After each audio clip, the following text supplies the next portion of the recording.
We're exploring 3 books in the Bible known as the wisdom literature: Proverbs, Ecclesiastes, and Job. And they're all asking the question, what does it mean to live well in this world? So we've looked at Proverbs, who you could think of as a bright young teacher. She's all about pursuing wisdom, an attribute of God that's woven into reality. And she's optimistic that if you use wisdom, you will build a successful life. But then we come to Ecclesiastes, who's more like this sharp, middle-aged critic. And he says, "You think using wisdom will bring you success. You'd better think again, because life here under the sun is meaningless." And that's a phrase he uses a lot in this book. But to understand this book, we have to realize first that we're hearing 2 voices. So first there's the teacher, and we've been calling him the critic. He's the main voice in the book. But he is introduced to us by another figure, the author.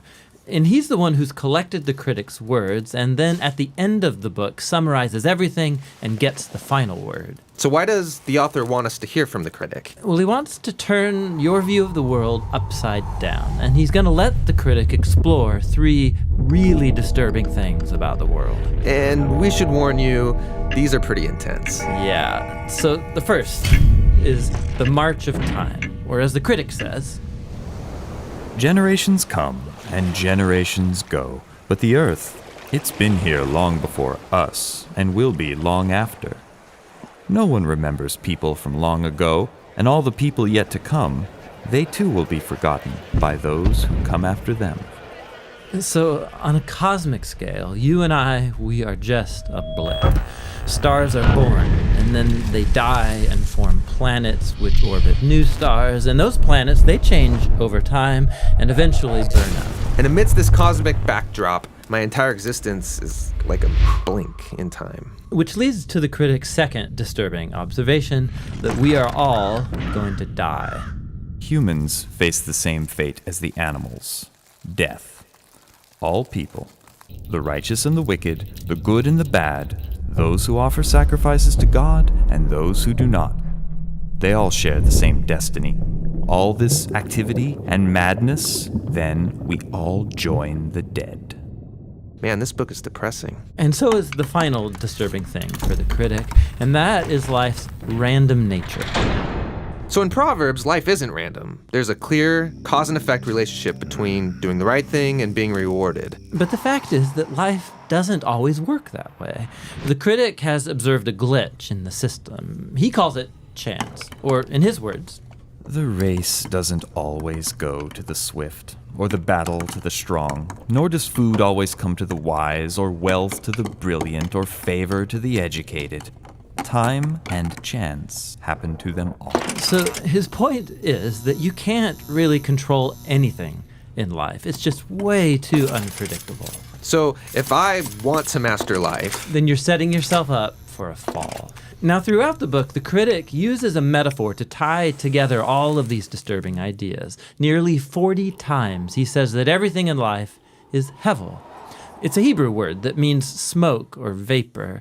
Like smoke, life is beautiful and mysterious. it takes one shape, and before you know it, it takes a new shape. And smoke looks solid, but try and grab it, it'll slip right through your fingers. And when you're stuck in the thick of it, like fog, it's impossible to see clearly. Now, our modern translations have lost the metaphor, and they usually translate hevel as meaningless. But if you read closely, the critic isn't saying that life has no meaning, but rather that its meaning is never clear. Like smoke, life is confusing, it's disorienting and uncontrollable. So what are we supposed to do with all of it? Well, surprisingly, the critic first of all acknowledges the perspective of Proverbs. He says it's a really good idea to learn wisdom and to live in the fear of the Lord. Really? I mean, he just said that doesn't guarantee success. But he knows it's the right thing to do. But secondly, and more often, he says that since you can't control your life, you should stop trying. Learn to hold things with an open hand, because you really only have control over one thing, and that's your attitude towards the present moment. Stop worrying, he says, and choose to enjoy a good conversation with a friend, or the sun on your face, or a good meal with people that you care about. The simple things in life. Yes, and both the good things and the bad, because both are rich gifts from God. And that's the surprising wisdom of Ecclesiastes. Listening to the critic is painful and can lead you into some dark places. And that's why the author speaks up at the end of the book. He doesn't want you to lose hope. He wants to make you humble into someone who trusts that life has meaning even when you can't make sense of it, that one day God will clear the hevel and bring his justice on all that we've done. And so he tells us that the proper response to all of this is to fear the Lord and keep his commandments. And that's the book of Ecclesiastes. Now, there's one more voice in the Bible's wisdom literature, and that's the book of Job. And he will bring us the final, much-needed perspective on our journey into wisdom. Hey, thanks for watching this video. We make a lot more videos like this one here on our YouTube channel, so check them out.